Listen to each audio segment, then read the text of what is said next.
Deuxième journée de Ligue des Champions et on va être clair, cette deuxième journée-là, on n'a pas de gros matchs, on n'a pas de grosses affiches, on n'a pas de match fou, fou, fou. Voilà, le seul match digne d'intérêt de cette deuxième journée, voilà, c'est le match qui va bien sûr opposer Arsenal au PSG.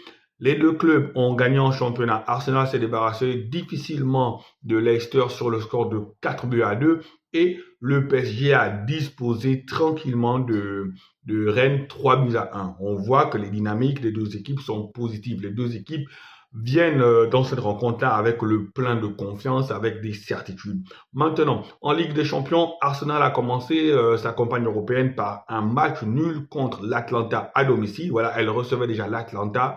Elle a commencé par un match nul. Elle a failli perdre, n'eût été l'arrêt sur penalty, l'arrêt, double arrêt de David Raya dans ce match-là. Arsenal-Atlanta, Arsenal n'a pas emballé le match. Arsenal était devant son public. Arsenal n'a pas pris la mesure de l'équipe italienne. Arsenal doit obligatoirement se racheter aujourd'hui si elle veut lancer sa saison.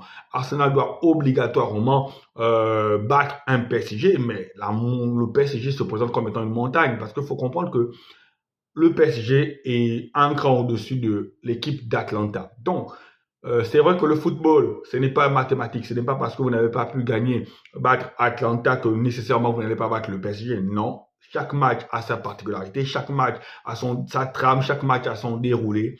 Mais je dis simplement que le PSG, c'est un autre calibre, c'est un calibre un peu au-dessus de Atlanta. Mais qu'à son ne tienne, Michael Arteta n'a pas d'autre choix. Michael Arteta doit aligner une équipe compétitive. Voilà, donc je pense qu'on va partir sur un 4-3-3 habituel. On aura Ben White, on aura William Saliba, on aura euh, Gabriel et on aura sûrement de l'autre côté Timber ou Zinchenko. En milieu de terrain, on va partir avec qui? On va partir en milieu de terrain avec déjà Thomas Partey, Declan Rice et peut-être un Jorginho. Voilà, un Jorginho. Et en attaque, on va partir avec Martinelli qui a fait un très bon match de championnat. Deux buts, voilà, Martinelli, il est un peu en confiance. Donc on repart avec Martinelli, Bukayo Saka et en attaque Kai Havertz. Je pense qu'il va partir sur cette configuration-là. De l'autre côté, on a le PSG. Le PSG qui a battu difficilement la modeste équipe de Riron sur une erreur de main du gardien. Voilà. Donc, le PSG aussi a des choses à se faire pardonner, mais le PSG au moins à 3 points. Le PSG vient à Arsenal à l'Emirates Stadium plutôt avec l'objectif de remporter les 3 points. Le PSG n'a pas le choix. Le PSG aussi doit montrer une autre image par rapport au match contre Riron parce que la physionomie du match contre Riron, le PSG n'a pas emballé le match, le PSG n'a rien fait. Eh bien, le PSG doit nous montrer un nouveau match. Le PSG se déplace sans ce qui semblerait sans Dembélé. Dembélé qui est un élément indispensable. Dembélé qui est un déstabilisateur de défense. Eh bien, Luis Enrique a décidé pour des raisons disciplinaires de se passer de Dembélé. Je pense que Luis Enrique aussi va aligner une équipe compétitive. L'objectif va être de prendre les 3 points. Si il n'arrive pas à prendre les 3 points, eh bien, de faire, je pense, un match nul. Donc, on va partir en défense avec Safonov, déjà le gardien qui remplace Donnarumma. Après, en défense, on aura bien sûr Hakimi, on aura Marquinhos, on aura Pacho. Voilà, parce que je ne pense pas que Skriniar. Voilà, donc Hakimi, Marquinhos, Pacho.